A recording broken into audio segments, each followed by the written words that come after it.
ఇంకా నేను ఈ సిచ్యువేషన్ ని ఫేస్ చేయలేను, నా దగ్గర ఒక్కటే మార్గం ఉంది, నేను చచ్చిపోవాలి. ఈ అప్పులు తీరాలంటే నేను చచ్చిపోవాలి. నా భర్త మారడు, నాతో ఇలాగే బిహేవ్ చేస్తాడు, ఈయనని మార్చాలంటే నేను చచ్చిపోవాలి. నా బిడ్డలు నా మాట వినట్లేదు, నన్ను ఎంతగానో శోధిస్తున్నారు, ఈ శోధన నుంచి నేను బయటికి రావాలంటే నేను చచ్చిపోవాలి, నేను సూసైడ్ చేస్తే సరిపోయిద్ది.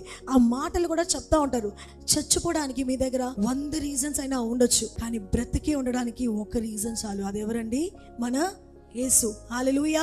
నా యేసు నాతో ఉన్నారు.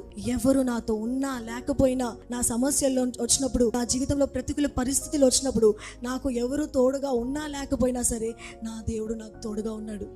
ఆయన నాకు విజయాన్ని ఇస్తారు. దావీదుకి విజయాన్ని ఇచ్చిన దేవుడు నాకు కూడా విజయాన్ని ఇస్తారు. అందుకే ఎప్పుడైనా జీవితంలో చచ్చిపోవాలనిపిస్తే, సిచ్యువేషన్స్ ఫేస్ చేయలేని అనిపిస్తే, నేను ఇవాళ చెప్పిన ఈ ఒక్క మాట గుర్తుపెట్టుకోండి. బ్రతికే ఉండడానికి ఒక రీజన్ ఉంది. దేవుడు ఆయన మనకి రక్షణ ఇచ్చారు. ఆ రక్షణని మనం కోల్పోవడము ఆయనకి ఏ మాత్రమూ ఇష్టం ఉండదు.